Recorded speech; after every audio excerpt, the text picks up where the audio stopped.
Gautam Neurocare, brain stroke, migraine, fits, brain and spine surgeries की best neurosurgeon. భార్యలను వేధించే భర్తలకు ఇదో గుణపాఠం.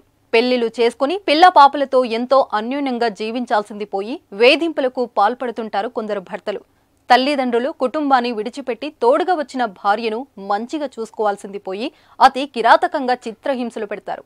కర్రతో కొట్టడం, సిగరెట్తో కాల్చడం, చేతిలో ఏది ఉంటే దానితో కొట్టి నరకం చూపిస్తారు కొందరు భర్తలు. మరికొందరైతే ఇంకో అడుగు ముందుకేసి అతి కిరాతకంగా ఉరేసి చంపడం లేదా నిద్రలో రోకలి బండతో కొట్టి చంపడం చేస్తారు. కానీ ఇలాంటి దుర్మార్గుల గుండెల్లో భయం పుట్టించేలా చేసింది నాంపల్లి కోర్టు. హైదరాబాద్ చరిత్రలోనే మొదటిసారిగా అతి కిరాతకంగా భార్యను చంపిన భర్తకు ఉరిశిక్ష విధించి సంచలనం సృష్టించింది. పోలీసులు తెలిపిన వివరాల ప్రకారం హైదరాబాద్లోని నాంపల్లి క్రిమినల్ కోర్టు సంచలన తీర్పు వెల్లడించింది. అదనపు కట్నం కోసం భార్యను చంపిన భర్తకు ఉరిశిక్ష విధిస్తూ తీర్పు చెప్పింది. భవానీనగర్ పోలీస్ స్టేషన్ పరిధిలో ఇంజం హక్ అనే వ్యక్తి తన భార్యను అదనపు కట్నం కోసం వేధింపులకు గురిచేశాడు. ఇలా కొన్ని నెలల పాటు చిత్రహింసలకు గురిచేశాడు. ప్రతిరోజు తీవ్రంగా కొట్టేవాడు. పలుమార్లు పెద్దల సమక్షంలో సర్ది చెప్పినా వినకపోగా వేధింపులు ఇంకా ఎక్కువయ్యాయి. అయినా కానీ మౌనంగా భరించింది భార్య.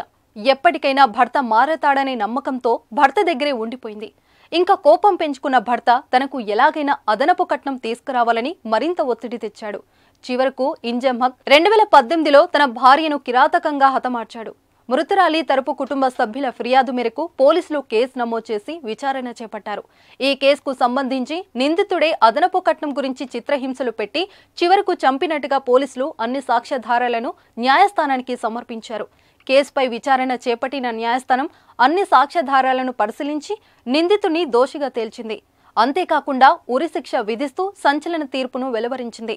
హైదరాబాద్ చరిత్రలోనే మొట్టమొదటిసారిగా ఒక నిందితుడికి ఉరిశిక్ష విధించడం ఇప్పుడు సర్వత్రా సంచలనంగా మారింది.